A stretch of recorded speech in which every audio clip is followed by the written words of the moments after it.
Hello students, फिर से आपके अपने से यूट्यूब चैनल ऑल मैथ्स चीजें पे आपका तहे दिल से स्वागत है।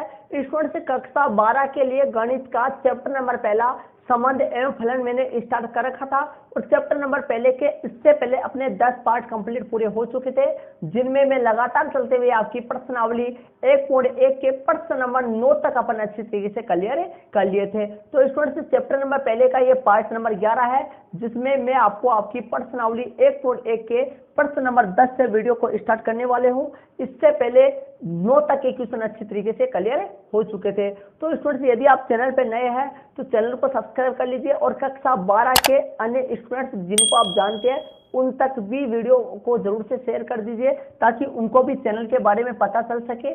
और स्टूडेंट्स, आपको इस चैनल पर सभी एग्जाम्पल, सभी क्वेश्चन और प्रश्नावली का बेसिक मतलब लगातार इस पे किया जाता है। तरीके के साथ इस पे फिर नोटबुक आप बना सकते हो, जो कि आपको एग्जाम के टाइम पे बहुत अच्छे कैसे काम में आने वाली है। तो स्टूडेंट्स, स्टार्ट करते हैं। प्रश्न नंबर जो 10 है वो आपके सामने मोबाइल की स्क्रीन पे आ चुका है। चलिए क्वेश्चन नंबर 10 को अपने समझते हैं। चलिए, ऐसे संबंध का उदाहरण दीजिए जो रोमन में पहला कह रहा है सम्मित हो परंतु न तो समतुल्य हो और न संक्रामक हो। रोमन में दूसरा कह रहा है संक्रामक हो परंतु न तो समतुल्य हो और न सम्मित हो। मतलब इस तरीके के रोमन में 5 है और उन ऐसे संबंधों के एग्जाम्पल देने हैं, ऐसे संबंधों के उदाहरण देने हैं। रोमन में पहला देखिए क्या कह रहा है, सम्मित हो परंतु न तो समतुल्य हो और न संक्रामक हो। तो सबसे पहले अपन एक जो जिस संबंध को ले रहे हैं उसको संबंध को अपन ले लेते हैं और उसके बाद में अपन उसकी जांच कर देंगे कि ये जो है ये समतुल्य है कि नहीं है। जो भी अपने को पूछ रहा है वो अपन ले आएंगे।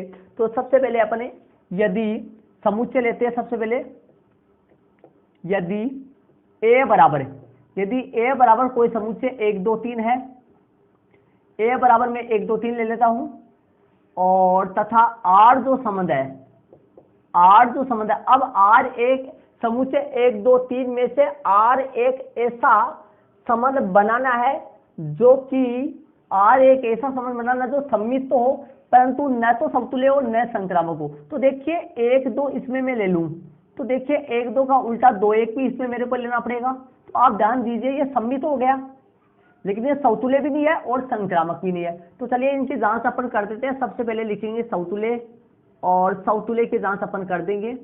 तो चलिए समतुल्य की जांच के लिए देखो, समतुल्य क्या होता है, 1 का संबंध 1 से भी होना चाहिए, 2 का संबंध 2 से होना चाहिए, 3 का संबंध 3 से भी होना चाहिए। मतलब खुद का खुद से संबंध होना यहाँ पर चाहिए, तब ये समतुल्य होता है। तो यहाँ पर देखिए न तो 1 1 है, 1 1 कोमा 2 2 भी नहीं है और 3 3 भी नहीं, ये तीनों ही नोट बिलोंग्स टू आर, ये आर में नहीं है तीनों भी। क्या लिखेंगे, इसलिए आर जो है आर समतुल्य नहीं है। मतलब आर जो है, ये जो संबंध आर मैंने लिया है ये समतुल्य तो नहीं है। चलिए सम्मित की जांच अपन करते हैं, तो सम्मित के लिए देखते हैं। तो अपन लिख देंगे 1 2 बिलोंग कर रहा आर में और 1 2 यदि आर में बिलोंग कर रहा है तो 2 1 भी आर में बिलोंग कर रहा है। ठीक है, 1 2 आर में आ रहा है तो 2 1 भी आर में आ रहा है, इसलिए ये जो आर है, इसलिए आर कैसा है, आर सम्मित है, आर जो है वो सम्मित है। ठीक है, आर जो है वो सम्मित संबंध है। चलिए संक्रामक की जांच अपन कर लेते हैं। संक्रामक ये नहीं होना चाहिए, सॉरी, आर सम्मित है और यहाँ समतुल्य नहीं है, सही है। संक्रामक की जांच अपन करते हैं। देखिए संक्रामक के लिए अपन क्या करेंगे, यहाँ देखिए 1 2 बिलोंग कर रहा है आर में तथा 2 से स्टार्ट होने वाला, देखिए 1 2 आर में आ रहा है तथा 2 से स्टार्ट होने वाला 2 1 भी आर में आ रहा है। कितना आ रहा है, 2 1 भी आर में आ रहा है। तो चलिए 1 2 आर में है, 1 2 आर के आने के बाद में 2 1 भी आर में आ रहा है, लेकिन ध्यान दीजिए 2 2 को छोड़ दो, a b आर में है तथा b c आर में है, तो b को b से छोड़ दो और a c भी आर में होना चाहिए। तो क्या लिखेंगे, लेकिन 1 1, देखिए 1 2 आर में है, 2 1 आर में, 2 को 2 से छोड़ देंगे, a 1 not belongs to R, ये आर में नहीं है, ये आर में है ही नहीं।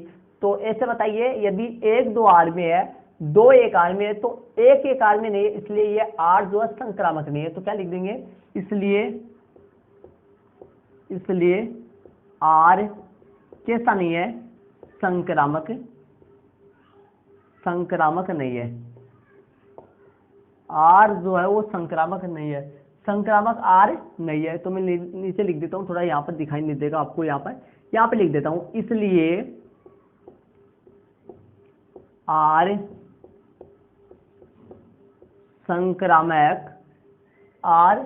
संक्रामक नहीं है।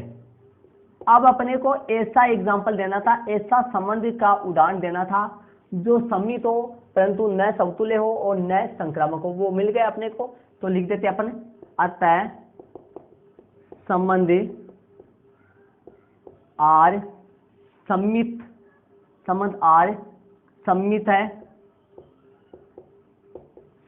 है परंतु संबंध आर सम्मित है परंतु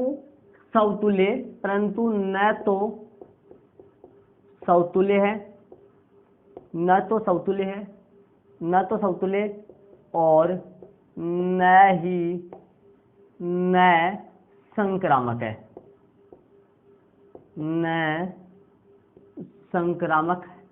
है। ये आपके सामने स्टूडेंट से ऐसे संबंध का मैंने उदाहरण दिया है जो सम्मित तो है लेकिन सौतुल्य और संक्रामक नहीं है। तो देख लीजिए, ये रोमन में जो पहला है वो कंप्लीट हो चुका है। ऐसा प्रश्न नंबर 10 का रोमन में पहला ऐसा उदाहरण देना था, ऐसा संबंध का एग्जाम्पल लेना था जो सम्मित तो हो लेकिन सौतुल्य और संक्रामक नहीं हो। ये आपके सामने हो गया। तो चलिए आप ना चाहे तो देखिए, यहाँ पर 2 3 ले ले, तो यहाँ पर 3 2 भी ले सकते हो आप, 2 3 3 2 भी ले सकते हो, उनसे भी जांच कर सकते हो। ऐसे इसमें क्या करना है आपको, यहाँ पर जो मैंने एग्जांपल लिया ना, यहाँ पर जरूरी नहीं आप ये लो, इसके स्थान पे आप कोई सा भी ले सकते हो। चलिए, लेकिन सौतुल्य नहीं होना चाहिए और संक्रामक नहीं होना चाहिए, ठीक है। इसको आप अपनी नोटबुक में ऐड कर लीजिए। चलते इसी के साथ रोमन में दूसरा अपने करते हैं। तो चलिए, दूसरा जो क्वेश्चन है वो आपके सामने है। स्टूडेंट्स देखिए क्या कह रहा है, दूसरे क्वेश्चन में देखिए, संक्रामक हो परंतु न तो सौतुल्य हो और न सम्मित हो। तो चलिए इसको करते हैं। एग्जाम्पल मैंने वो ही लिया है, समुच्चय 1 2 3 दिया है। अब देखिए, इसको ऐसे उदाहरण लेना है, ऐसे संबंध का एग्जाम्पल लेना है जो संक्रामक तो हो परंतु न तो सौतुल्य हो और न सम्मित हो। समझ रहे हो आप, शायद समझ में आ रहा होगा अच्छी तरीके से। देखिए, अब ऐसा एग्जाम्पल लेना है लेकिन संक्रामक हो परंतु न तो सौतुल्य और न सम्मित हो। तो देखिए, यहाँ पर मैं 1 2 ले लेता हूँ, ध्यान दीजिए, 1 2 ले लेता हूँ। अब मैं 2 1 नहीं ले सकता, ध्यान दीजिए। यदि मैंने 1 2 यहाँ ले लिया तो मैं 2 1 नहीं ले सकता। क्यों नहीं ले सकता, समझिए। 1 2 मैंने ले लिया तो 2 1 इसलिए नहीं ले सकता, यदि मैं 2 1 ले लूंगा तो ये सम्मित बन जाएगा। मेरे को सम्मित नहीं बनाना, संक्रामक बनाना है। तो यहाँ पर देखिए, ए कोमा ये बी है, तो स्टार्ट बी से करना है ताकि बी कोमा सी रहे, संक्रामक जो बनाना है। इसलिए ए कोमा बी है तो बी कोमा सी भी लेना है, तो स्टार्ट बी से ही करना है, अर्थात स्टार्ट 2 से ही करना है। तो 2 से स्टार्ट करने के लिए 2 3 लिख दो इसमें। चलिए, लिख दिया 2 3। अब यदि 1 2 बिलोंग कर रहा है आर में, 2 3 बिलोंग कर रहा है आर में, तो 2 को 2 से छोड़ो, 1 3 भी आर में आना चाहिए, 1 3 भी आर में आ रहा है। चलिए, तो ये एग्जाम्पल मैंने लिया है, ये संक्रामक तो है लेकिन सौतुल्य और सम्मित नहीं है। चलिए चेक कर लेते हैं। सौतुल्य लगाता हूं, सौतुल्य के लिए क्या लिखेंगे, 1 1 कोमा 2 2 और comma 3 3, not belongs to R, मतलब ये आर में नहीं है। इसलिए आर जो है, आर सौतुल्य नहीं है, आर जो है वो सौतुल्य नहीं। चलो सम्मित की बात करता हूं, सम्मित की बात अपन करते हैं। चलिए सम्मित के लिए देखता हूं। सम्मित यहाँ 1 2, देखिए 1 2 बिलोंग्स कर रहा है आर में, लेकिन 1 2 आर में आ रहा है, लेकिन 2 1 नोट बिलोंग्स टू आर में। लेकिन एक दो एक आर में नहीं है, इसलिए आर जो है वो सम्मित नहीं है, मतलब ये सम्मित संबंध नहीं है। एक दो आर में, लेकिन दो एक आर में कहाँ है, देख लीजिए, नहीं है, लिया ही नहीं मैंने, तभी तो नहीं लिया ताकि ये संक्रामक न बने। तो संक्रामक के लिए देखते हैं, जांच करते हैं। संक्रामक के लिए देखिए, एक दो बिलोंग कर रहा है आर में, ठीक है, और दो तीन भी आर में आ रहा है, मतलब एक दो आर में बिलोंग कर रहा है और दो तीन भी आर में बिलोंग कर रहा है। तब देखिए, तब यहां से सारांश मिला, तब यहां से सारांश ये मिला कि एक तीन भी बिलोंग में आर में बिलोंग कर रहा है, ठीक है, एक दो बिलोंग कर रहा है आर में, दो तीन बिलोंग है आर में, तब एक तीन भी बिलोंग आर में आना चाहिए, जो कि एक तीन भी आर में है, इसलिए आर संक्रामक है।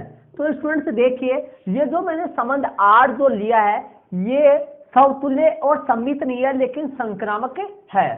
तो ये इसलिए संबंध आर जो संक्रामक आ गया। अब आता वाली लाइन अपन लिख देते हैं। देखिए, आता है संबंध आर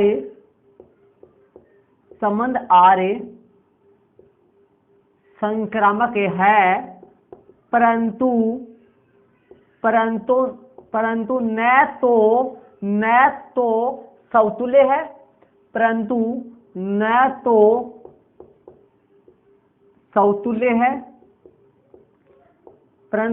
तो समतुल्य है तथा न ही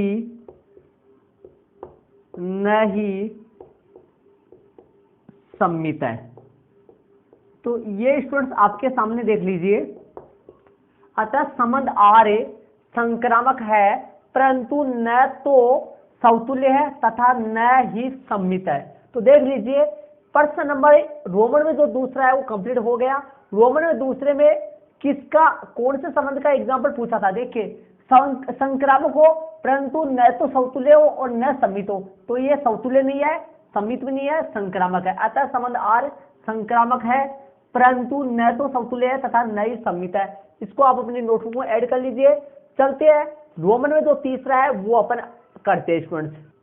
तो चलिए स्टूडेंट्स, तीसरा आपके सामने है। देखिए रोमन में तीसरा, देखिए, समतुल्य तथा सम्मित हो किंतु संक्रामक न हो। समतुल्य तथा सम्मित हो लेकिन संक्रामक नहीं हो। पीछे वाला जो था उसका उल्टा हो गया ये, ठीक है। पीछे वाले में क्या बोल रहा था, पीछे वाले में बोल रहा था संक्रामक हो परंतु समतुल्य और सम्मित न हो, लेकिन यहाँ पर समतुल्य और सम्मित हो लेकिन संक्रामक न हो। चलिए वो मैंने समुच्चय ले लिया है, उससे अपन बनाएंगे। देखो सम्मित समतुल्य अपने को चाहिए, सबसे पहले इसको समतुल्य बना दो। समतुल्य कब होता है, जब इस समुच्चय ए में स्थित प्रत्येक अवयव का खुद से संबंध होना चाहिए। समुच्चय ए में कितने अवयव है, तीन है। कौन कौन से, एक दो तीन। तो बताइए, एक का संबंध भी एक से है, करना पड़ेगा, दो का संबंध भी दो से करना पड़ेगा, तीन का संबंध भी तीन से करना पड़ेगा। ये समतुल्य बन चुका है, कोई दिक्कत नहीं है, इसमें समतुल्य है। चलिए आगे देखिए, समतुल्य ये है, समतुल्य बन चुका है। अब अपने इसको सम्मित भी बनाना है। तो सम्मित बनाने के लिए देखिए, समतुल्य तो ये है, सम्मित बनाना है इसको। तो देखिए यहाँ पर मैं जैसे मान लो दो तीन डाल देता हूँ, देखिए, तो अपने को तीन दो भी लेना पड़ेगा, क्लियर की बात है। दो तीन इसमें लेता हूँ तो तीन दो भी मेरे को इसमें लेना पड़ेगा, क्योंकि इसको सम्मित दो बनाना है, इसलिए। चलिए देखिए, दो तीन इसमें है, तीन दो इसमें है, तो तीन तीन को छोड़ो, दो दो इसमें भी है। तो कहने का मतलब ये तो अब तो संक्रामक भी बन रहा है। देखिए दो तीन इसमें है, ए कोमा बी इसमें है, बी कोमा सी इसमें है। तो देखिए बी को छोड़ दो, ध्यान से देखिए, बी को छोड़ दो, ए सी, दो दो भी इसमें आ रहा है, तो ये संक्रामक भी है, बल्कि अपने को संक्रामक नहीं चाहिए। तो देखिए ऐसा लिख देता हूं इसको, यहां पर देखिए मैं लिख देता हूं दो तीन तीन दो, और यहां पर लिख देता हूं मैं दो एक और कोमा एक दो। अब देखिए इसकी जांच करते हैं। दो एक लिखा है तो एक दो भी तो लिखना पड़ेगा, क्योंकि अपने को संक्रामक जो बनाना है, इसलिए। तो चलिए देखिए इसकी जांच अपन करते हैं। देखिए इन दोनों को ध्यान से देख लीजिए, इन दोनों को देखिए, 2 3 के साथ 3 2 देख लिया, ये तो आ गया। इन दोनों को ध्यान से देखिए, इन दोनों को ध्यान से समझिए, इनको समझिए। 3 2 इसमें है, 2 1 इसमें है, तब 2 2 को छोड़ दो, 3 1 भी आर में रहना चाहिए, लेकिन मैं 3 1 आर में नहीं लूंगा क्योंकि अपने को संक्रामक में नहीं बनाना है, इसलिए 3 1 आर में नहीं लेना है अपने को। समझ रहे होंगे। देखिए 3 2 आर में है, 2 1 भी आर में है, 2 2 को छोड़ दो, 3 1 भी आर में रहना चाहिए, तब ये संक्रामक है, तब ये संक्रामक होगा। लेकिन ये संक्रामक नहीं बनाना अपने को, तो संक्रामक नहीं है। चलिए जांच कर लेता हूं, समतुल्य की जांच करते हैं। समतुल्य अपने को बनाना था तो लिख देते हैं 1 1 2 2 3 3, ये बिलोंग कर रहा है आर में, इसलिए आर समतुल्य है, ये समतुल्य है। अब चलिए अब जांच करते हैं सममित के लिए। सममित की जांच अपन करते हैं।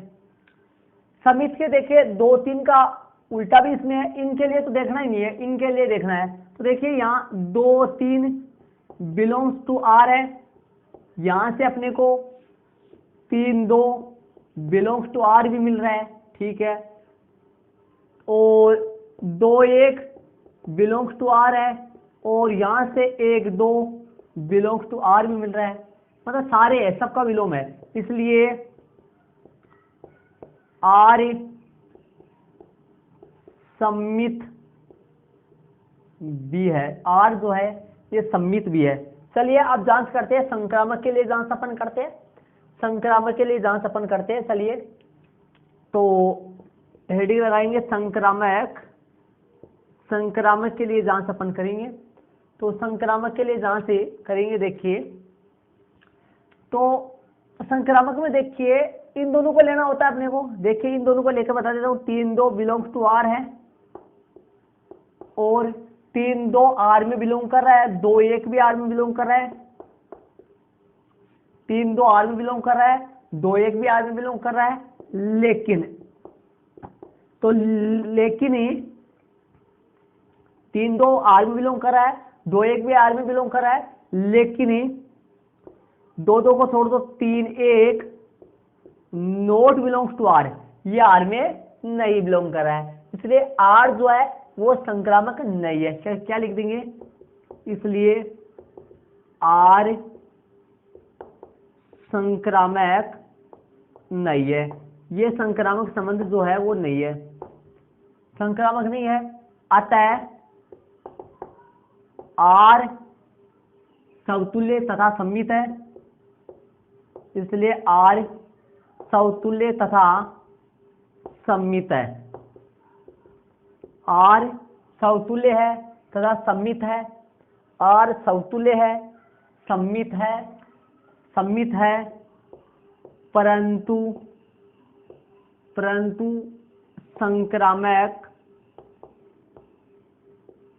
संक्रामक नहीं है। ये आपके सामने रोमन में तीसरे का आंसर आ गया।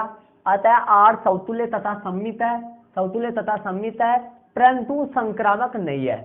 ये रोमन में तीसरा हो गया, इसको आप अपने नोटों को जरूर से ऐड कर लीजिए। चलिए चलते हैं रोमन में चौथा अपन करते हैं। तो चलिए स्टूडेंट चौथा जो क्वेश्चन है रोमन में चौथा है वो आपके सामने है।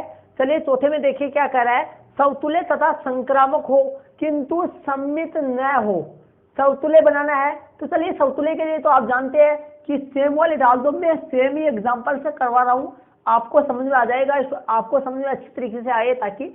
और स्टूडेंट्स ध्यान दो, इस एग्जाम्पल की बजाय आप कोई भी एग्जाम्पल दे सकते हो इन्हें, ऐसे जरूरी नहीं आप यही दो, कोई भी एग्जाम्पल दे सकते हो, लेकिन पर्सन के अनुसार जैसे बता रहा है वैसे आपको देना है।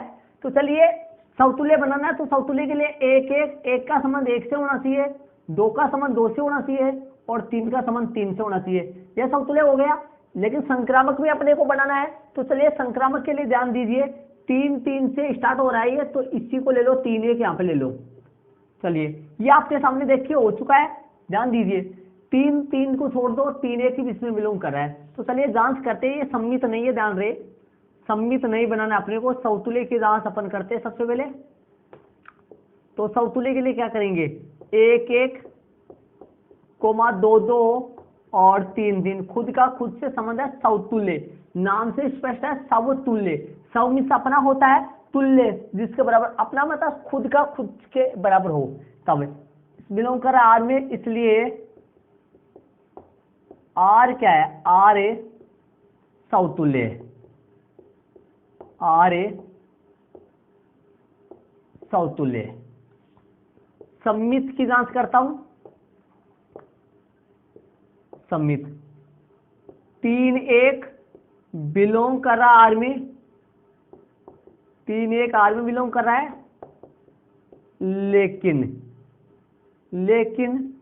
1 3 नोट बिलोंग्स टू आर, 1 3 इसमें नहीं आ रहा है कहीं पे भी, इसलिए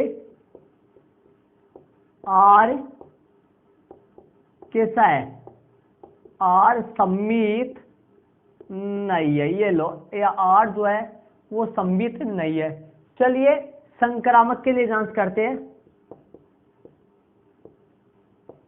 संक्रामक के लिए, संक्रामक के लिए देखिए 3 3 बिलोंग्स टू आर है,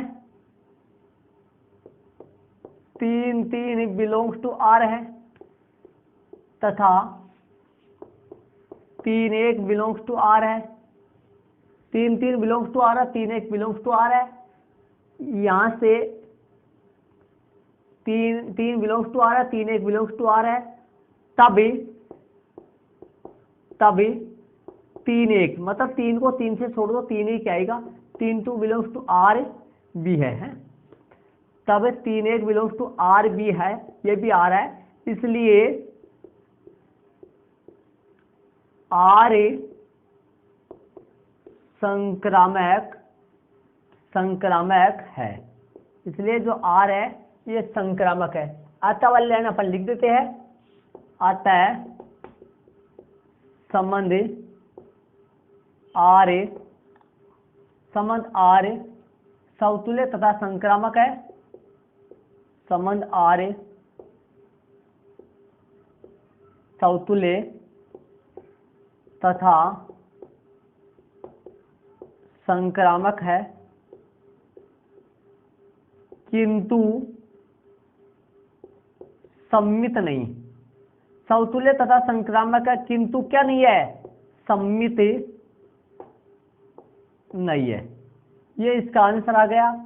अतः संबंध आर समतुल्य तथा संक्रामक है, समतुल्य तथा संक्रामक है किंतु सम्मित नहीं है।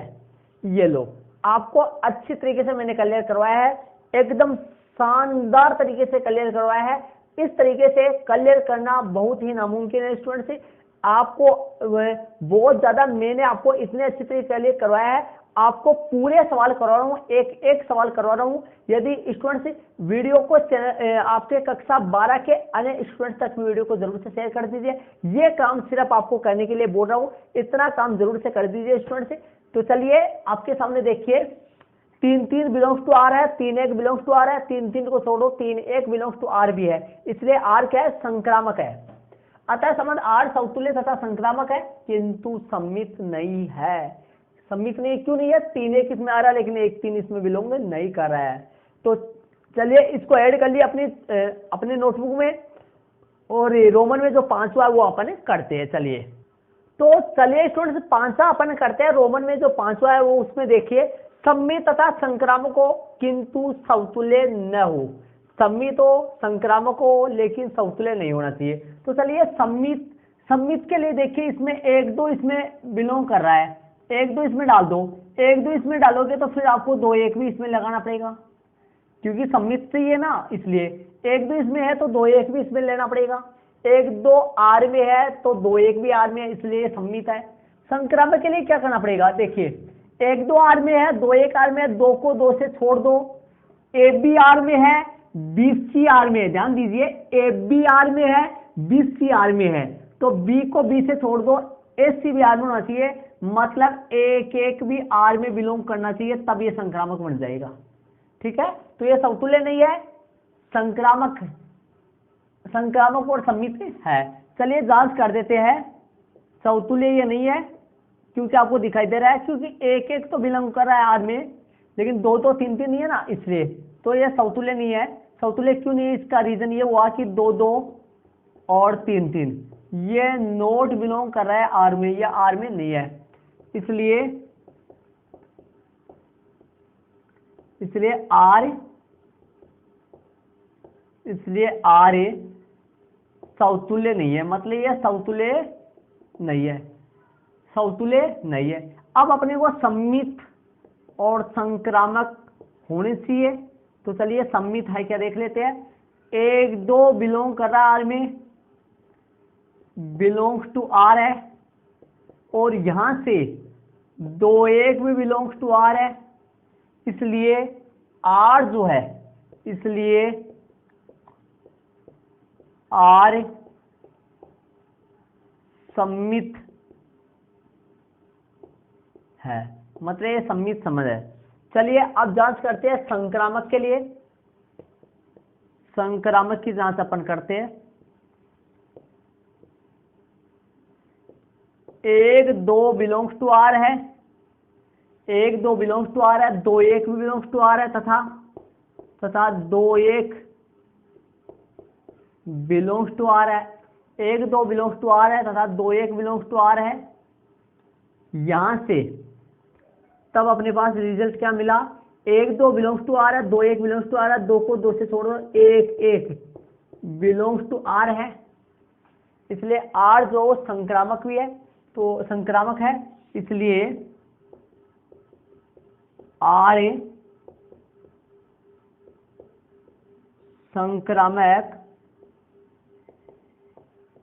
संक्रामक भी है। आर जो संक्रामक भी है, अतः वाली लाइन लिख देता हूं, अतः संबंध आर सममित तथा संक्रामक है, सममित तथा संक्रामक है, परंतु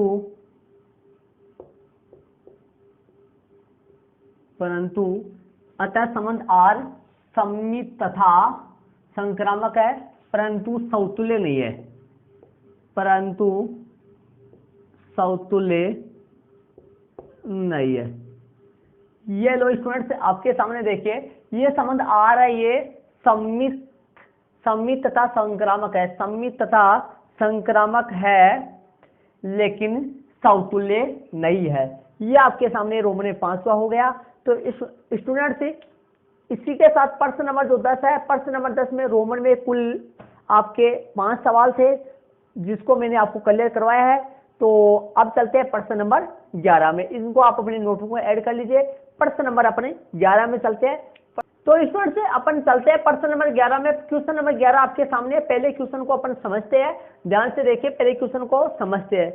देखिए क्या कर रहा है क्वेश्चन में, सिद्ध कीजिए कि किसी समतल में स्थित बिंदुओं के समुच्चय में, समतल में स्थित सभी बिंदुओं के समुच्चय में आर बराबर है, आर क्या है, पी कोमा क्यू, बिंदु पी की मूल बिंदु से दूरी, बिंदु पी की मूल बिंदु से दूरी बिंदु क्यू की मूल बिंदु से दूरी के समान है, द्वारा प्रदत्त संबंध आर एक तुल्यता संबंध है। तो यहां तक अपने को संबंध आर को एक तुल्यता संबंध साबित करना है। उसके आगे क्या कर रहा है, पुनः सिद्ध कीजिए कि बिंदु P नॉट इक्वल 0 0 से संबंधित सभी बिंदुओं का समुच्चय P से होकर, सभी बिंदुओं का समुच्चय P से होकर जाने वाले एक ऐसे वर्त को निरूपित करता है जिसका केंद्र मूल बिंदु पर है।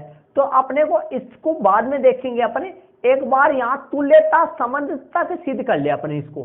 तो चलिए मैंने आपके सामने देखो क्या लिखा है, ध्यान दीजिए। यहाँ पर समतल में स्थित सभी बिंदुओं के समुच्चय में, समतल में स्थित सभी बिंदुओं के समुच्चय में संबंध आर बराबर पी कोमा क्यू, बिंदु पी की मूल बिंदु से दूरी कोमा बिंदु क्यू की मूल बिंदु से दूरी के समान है। तो यहाँ पर मैंने क्या लिखा, देखिए ये कार्तिक युग्म लिखा है, एक्स अक्ष और वाई एक्स, और यहाँ पर बिंदु देखिए, मान लो पी बिंदु है और बिंदु पी यहाँ पर है, ये जो बिंदु पी है वो ये बिंदु पी ये रहा, और बिंदु क्यू ये है, और बिंदु मूल बिंदु ये रहा। तो मूल बिंदु की बिंदु पी से दूरी तो ओपी हो गई, और मूल बिंदु की बिंदु Q से दूरी OQ होगी। तो देखिए बिंदु P की मूल बिंदु से दूरी, मतलब यहाँ पर जो आने वाले हैं वो कैसे आने वाले हैं, बिंदु P की मूल बिंदु से दूरी और बिंदु Q की मूल बिंदु से दूरी जो है वो समान रहनी चाहिए, यहाँ पर ऐसे आएंगे। तो चलिए सबसे पहले अपन समतुल्य की जांच अपन करते हैं। समतुल्य के लिए देखते हैं समतुल्य में क्या होगा कि सेम आएगा। तो देखिए समतुल्य में समान जो आएगा तो अपन लिख देंगे बिंदु P की मूल बिंदु से दूरी PP लेंगे तो लिख देंगे यहां बिंदु P की मूल, यहां बिंदु P की, नीचे से लिख देता हूं, यहां बिंदु P की मूल बिंदु से दूरी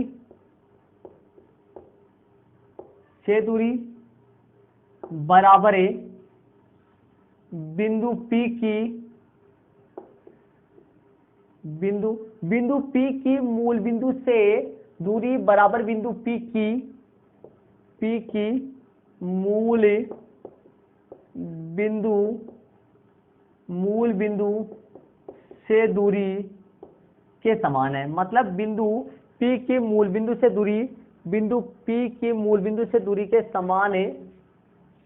समान है।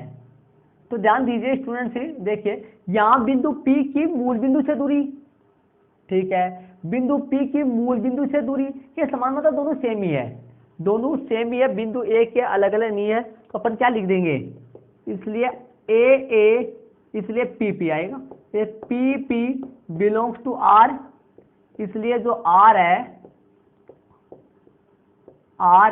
वो कैसा है, R समतुल्य है, कैसा R समतुल्य है। चलिए सममित की बात करते हैं, सममित के लिए देखते हैं। मतलब R जो है वो समतुल्य, यहाँ खुद का खुद से संबंध है तो समतुल्य R है। मतलब दो रेखा नहीं है, देखिए बिंदु P की मूल बिंदु से दूरी और बिंदु P की मूल बिंदु से दूरी, ये दोनों समान ही है, अलग अलग नहीं है। चलिए सममित के लिए जांच करते हैं। तो यदि P, Q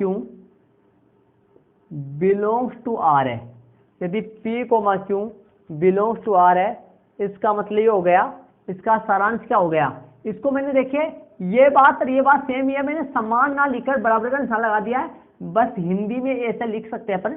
तो देखिए तो यहां पर क्या लिखेंगे, बिंदु P की मूल बिंदु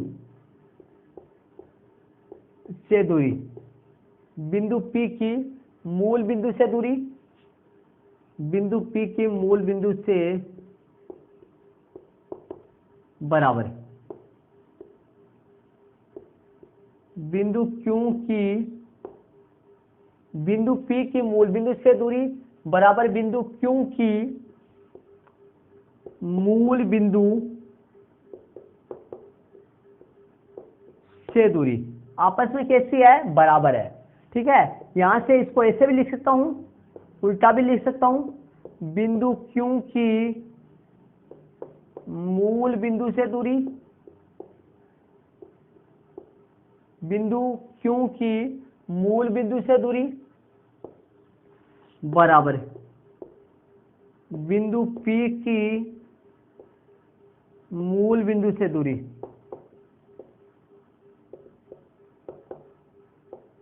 ये लो मैंने लिख दिया, देखिए बिंदु P की मूल बिंदु से दूरी बराबर, इसका सारांश क्या है, P, Q belongs to R का सारांश क्या है, बिंदु P की मूल बिंदु से दूरी बराबर बिंदु Q की मूल बिंदु से दूरी, इसका उल्टा भी लिख सकते हैं अपन, बिंदु Q की मूल बिंदु से दूरी बराबर है, मतलब ऐसे इसमें लिख सकते हैं इसको। तो देखिए P Q belongs to R है, इसका मतलब बिंदु P की मूल बिंदु से दूरी बिंदु Q की मूल बिंदु से दूरी, इसको उल्टा भी अपन लिख सकते हैं, इसका मतलब Q, P ये भी बिलोंग्स टू R भी होगा, इसलिए R जो है, इसलिए R सममित संबंध है। R कैसा है, आर सम्मित बी है, आर जो है वो सम्मित संबंध बी है। चलिए ये सम्मित हो गया। अब आगे संक्रामक की जांच करनी है। तो देखिए संक्रामक के लिए अपन करेंगे, मेरे को इसको इरेज करना पड़ेगा, आप इसको अपनी नोटबुक में ऐड कर लीजिए और या फिर स्क्रीनशॉट ले लीजिए। और चलिए अपन इसी के लिए संक्रामक सीधे करते हैं। तो चलिए संक्रामक के लिए जांच अपन करते हैं। देखिए संक्रामक में क्या करना है, यदि P, Q belongs to R है तथा P, Q belongs to R है तथा Q, अब ध्यान दीजिए P, Q, R, R नहीं लेंगे, R यहाँ संबंध के लिए आ रहा है। R किसके लिए आ रहा है, R संबंध के लिए आ रहा है, तो S ले लेंगे अपने। Q, S belongs to R है। देखिए यदि P, Q belongs to R है तथा Q, S belongs to R है, इसका क्या अर्थ हुआ, देखिए इसका अर्थ ये हुआ, इसको लिखेंगे पहले, बिंदु P की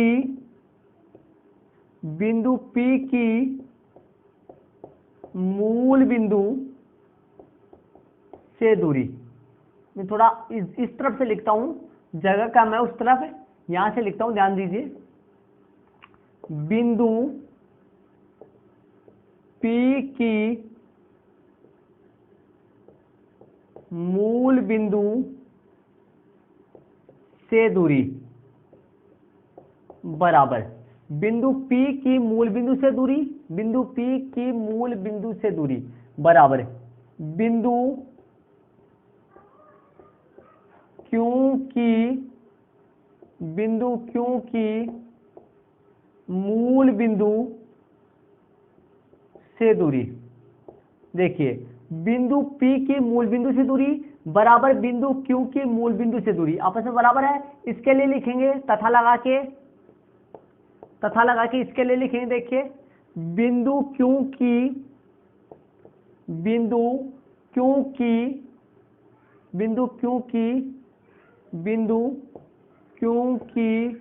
मूल बिंदु से दूरी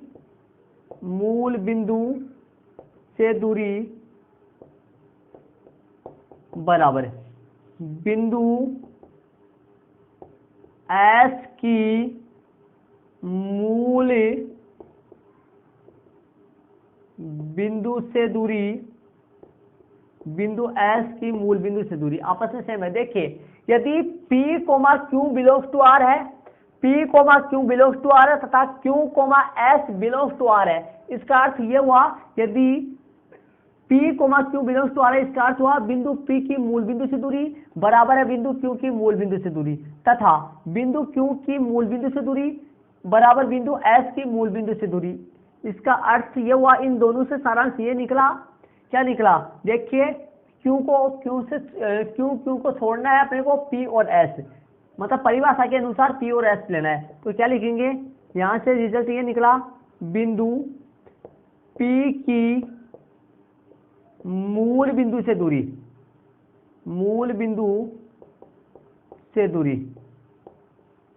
बराबर बिंदु P की मूल बिंदु से दूरी, बिंदु P की मूल बिंदु से दूरी बराबर बिंदु S की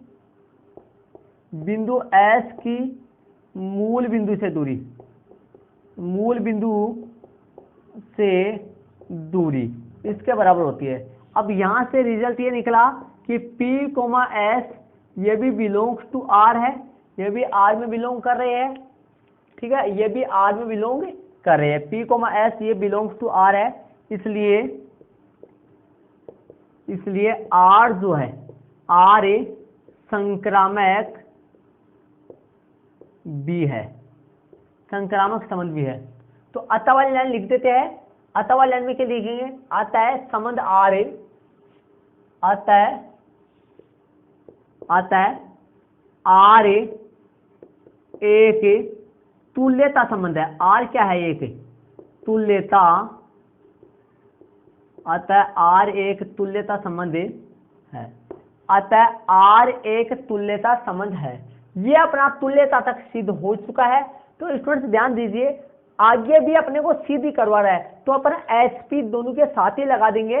तो आगे वाला अपन देखते हैं, आगे वाले में चलते हैं, इसको आप अपनी नोटबुक में जरूर से ऐड कर लीजिए।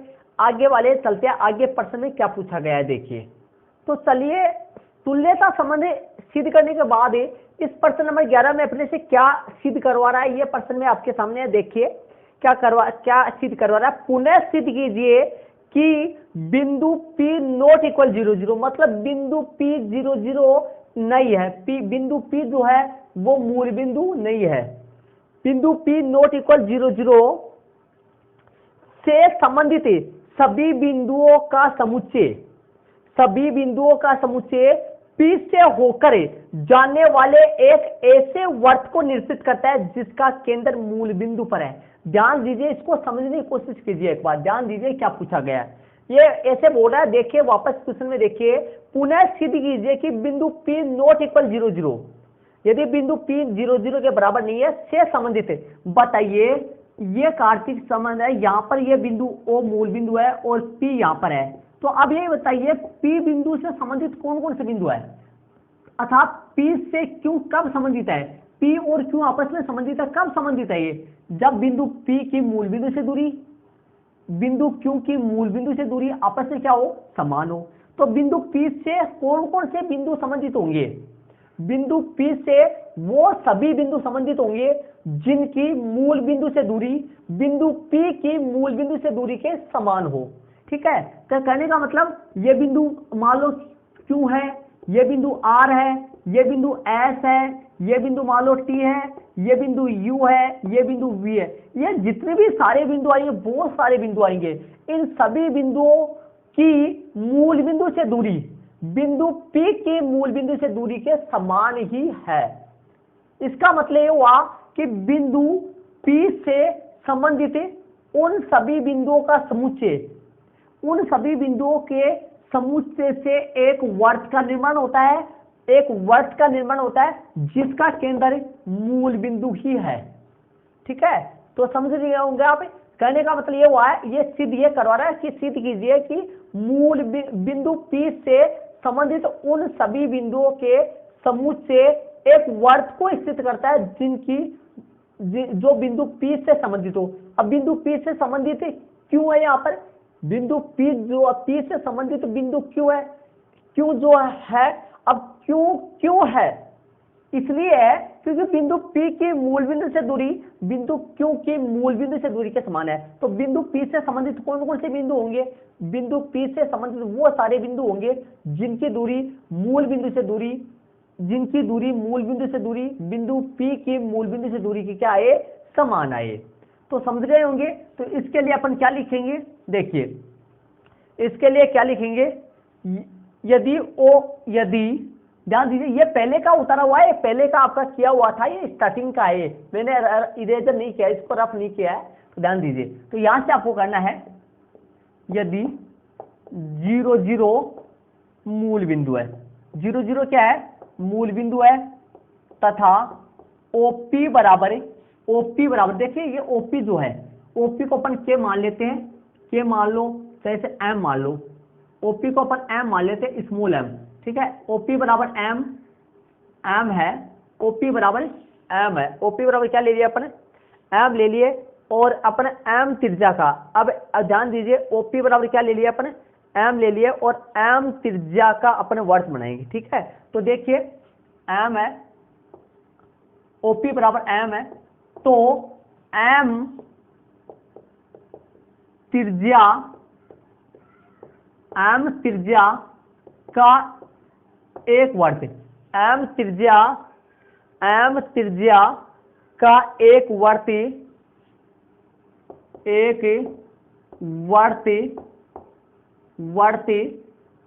बनेगा, M त्रिज्या का एक वर्त बनेगा जो बिंदु P से होकर गुजरेगा, जो बिंदु P से होकर गुजरेगा। ध्यान दीजिए, यदि यदि 0,0 मूल बिंदु है तथा OP बराबर M है, ये मैंने M ले लिया, तो M त्रिज्या का एक वर्त बनेगा, तो M त्रिज्या का एक वर्त बनेगा जो बिंदु P से गुजरेगा, और तथा अब इस बिंदु P से गुजरेगा और इस वर्त पर तथा इस वर्त पर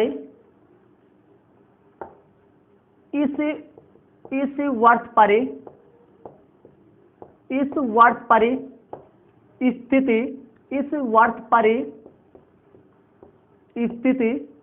सभी बिंदु इस वर्त पर स्थित सभी बिंदुओं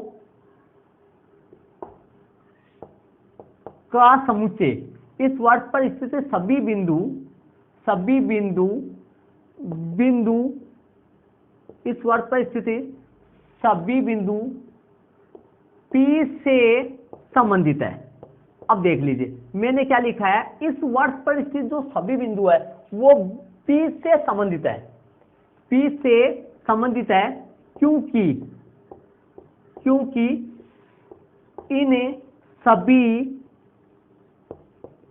इन सभी बिंदुओं की मूल बिंदु से दूरी, इन सभी बिंदुओं की मूल बिंदु से दूरी, इन सभी बिंदुओं की मूल बिंदु से दूरी बिंदु P की मूल बिंदु से दूरी के क्या है, समान है। ये लो, ये इसका SP हो गया। ये सिद्ध करना था अपने को, सिद्ध कर लिए। तो अपने को क्या सिद्ध करना था, ये सिद्ध करना था कि बिंदु P से संबंधित सभी बिंदुओं का समुच्चय एक वर्त को निरूपित करता है। तो आपके सामने बिंदु P से संबंधित सभी बिंदुओं का समुच्चय एक वर्त को निरूपित करता है। यदि O00 मूल बिंदु है तथा OP बराबर M है, OP क्या है, OP जो है मैंने M ले लिया, M कोई यहाँ संख्या होगी, है ना, तो M की जगह एक वर्त बनेगा जो बिंदु P से होकर गुजरेगा। इस वर्त पर स्थित सभी बिंदु P से संबंधित है। इस वर्त पर स्थित सभी बिंदु, देखिए इस वर्त पर स्थित सभी बिंदु लिखा है यहाँ, सभी बिंदु P से संबंधित है क्योंकि इन सभी बिंदुओं की मूल बिंदु से दूरी, बिंदु P की मूल बिंदु से दूरी के क्या है, समान है। तो अतः इसका मतलब ये हो गया कि बिंदु P से संबंधित सभी बिंदुओं का समुच्चय एक वर्त को निरूपित करता है ना। तो ध्यान दीजिए, ये आपके सामने सिद्ध हो गया है कि बिंदु P से संबंधित सभी बिंदुओं का समुच्चय एक वर्त को निरूपित करता है, अर्थात एक वर्त बनाता है। तो ये आपके सामने अतः वाली लाइन और लिखना चाहे तो लिख सकते हैं अपन कि अतः बिंदु P से संबंधित सभी बिंदुओं का समुच्चय एक वर्त को निरूपित करता है, वरना कोई दिक्कत नहीं है। यहां तक अपना वर्त बताना था। ये वाला प्रश्न नंबर आपका 11 हो गया। इसको आप अपनी नोटबुक को जरूर से ऐड कर लीजिए। और स्टूडेंट्स, प्रश्न नंबर 11 के बाद प्रश्न नंबर 12, 13, 14, 3, 4 के करीबन सवाल और बच रहे हैं। ये सारे सवाल आपके प्रत्येक पार्ट बना हुआ है, पार्ट में आपको मिल जाएगा।